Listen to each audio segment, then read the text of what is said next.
అందరికీ వందనములు. దేవుని నామమునకు స్తోత్రములు. ఎలా ఉన్నారండి? బాగున్నారా? నేటి మన ధ్యానాంశం, నీ ఆశ భంగము కానేరదు. నీ ఆశ భంగము కానేరదు. సామెతలు 23:18.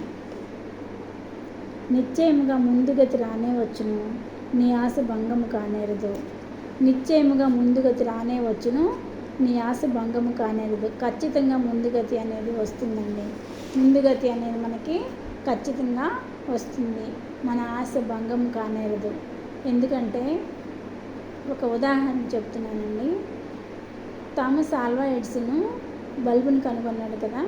అతను ఒకసారి కనుగొన్నాడు ఆ బల్బుని? లేదు, ఎన్నోసార్లు ప్రయత్నం చేస్తే విఫలమయ్యాడు.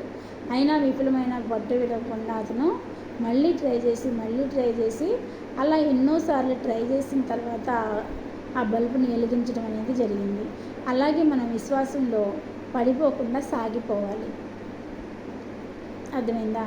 పడిపోకుండా సాగిపోవాలి. అలాగే సాలిగూడుని చూసారా? సాలిగూడు ఎంత అందంగా కట్టుకుంటుంది సాలిపురుగు. అది కట్టడానికి పైకి వెళ్ళి కింద పడుతుంది, కింద పడుతుంది.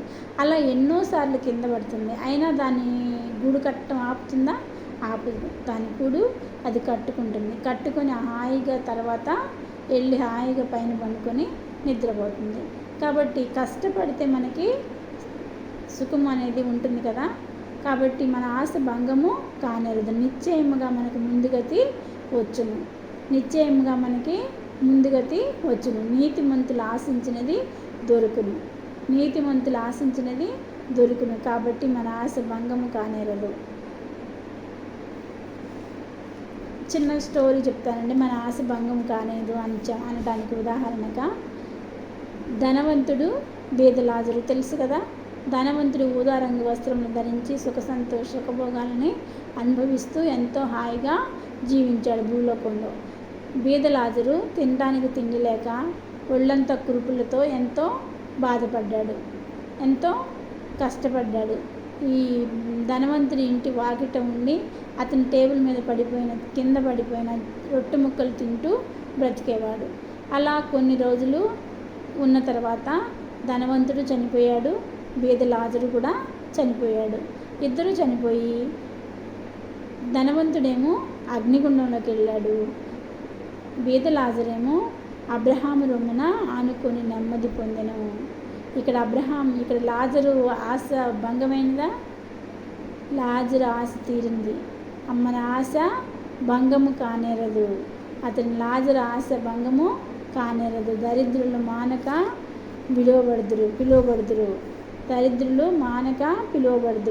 కాబట్టి ఇక్కడ ఆశ భంగము కానేరదు. మన ఆశ ఎప్పటికి కూడా భంగము కానేరదు. మనం విశ్వాసంతో పోరాడినట్లయితే శ్రమలు వచ్చినప్పుడు సాగిపోవాలి కానీ ఆగిపోకుండా సాగిపోయినట్లయితే దేవునిలో మన ఆశ భంగము కానేరదు. దరిద్రులు నిత్యము మరువబడరు, ఎప్పుడు కూడా మరువబడరు. తర్వాత మనల్ని జ్ఞాపకం చేసుకుంటాడు. మన తండ్రి అయిన దేవుడు మనల్ని జ్ఞాపకం చేసుకొని మన ఆశ భంగం కానేరకుండా ఆశీర్వదిస్తాడు. నీ ఆత్మకు జ్ఞానం అట్టదని తెలుసుకును, అది నీకు దొరికిన ఎడల ముందుకు నీకు మంచి గతి కలుగును. నీ ఆశ భంగము కానేరదు. ఎప్పటికైనా సరే మనం కోరుకున్న ఆశ తీరుతుంది. నీతిమంతులు కోరుకున్నది దొరుకును. నీతిమంతులు ఆశించినది వారికి దొరుకును. కాబట్టి నీతిమంతులు ఎవరు? ప్రభు అయిన యేసుని రక్తంలో కడుగబడి రక్షింపబడి బాప్తిసం తీసుకొని ఆత్మీయంగా యేసు ప్రభుతో ఎదుగుతూ ఉండేవాళ్ళని నీతిమంతులు అని అంటారు. సో నీతిమంతులు ఆశించినది వారికి దొరుకును, వారి ఆశ భంగము కానేరదు. నిశ్చయముగా ముందుగతి రానే ఉన్నది.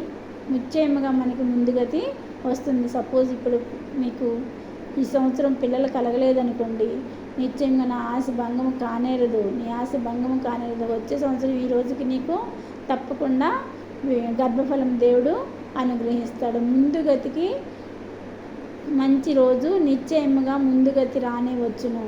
నీ ఆశ భంగము కానేరదు. ఈ సంవత్సరం నీకు ఉద్యోగం రాలేదని బాధపడుతున్నావా? వచ్చే సంవత్సరం ఈ రోజుకి నీకు దేవుడు ఉద్యోగం ఇస్తాడు. ఈరోజు నీకు అనారోగ్యంగా ఉందని బాధపడుతున్నావా? ఈ క్షణమే నీ యేసయ్య నిన్ను స్వస్థపరుస్తాడు. మన యేసయ్య స్వస్థపరిచే దేవుడు. సో మన ఆశ భంగము కానేరదు. ఆ యేసయ్య మీద విశ్వాసంలో సాగిపోవాలి, ఆగిపోకూడదు బిడ్డ. మీ విశ్వాసాన్ని కడవరకు తుదముట్టించాలి. మనం ఎన్ని శ్రమలు వచ్చినా, ఎన్ని వేదనలు వచ్చినా బేదలాజరులాగా సహించిన వాడు జయించును.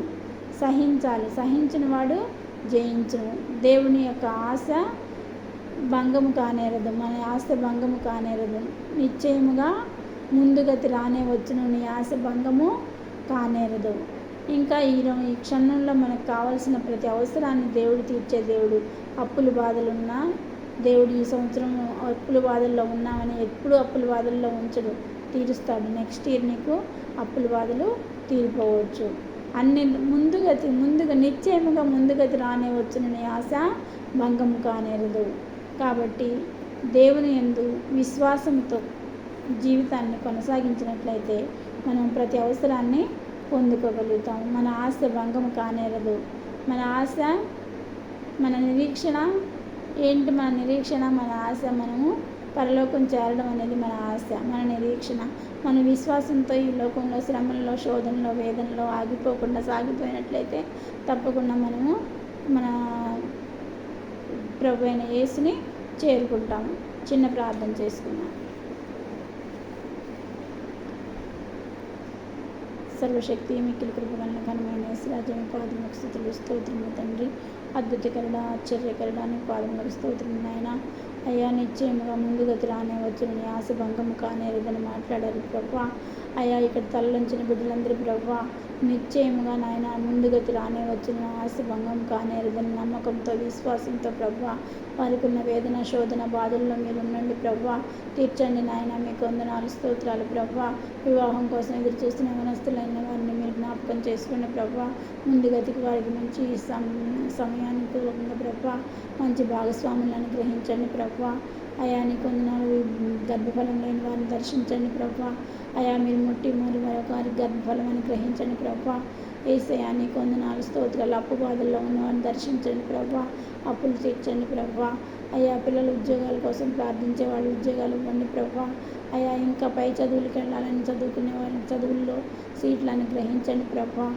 ఇంకా ఎవరికి ఏ అవసరం ఉన్నదో ప్రభా ప్రతి అవసరాన్ని తీసి వారి ఆశను భంగం కానేరకుండా ప్రభా వారి ఆశలను తీర్చమని ప్రార్థిస్తున్నాను తండ్రి. యేసు నామములో అడుగుచున్నాను తండ్రి. ఆమేన్. నా వాక్యమును ప్రతిరోజు వినాలంటే సబ్స్క్రైబ్ చేసుకోనండి. ఓకేనా?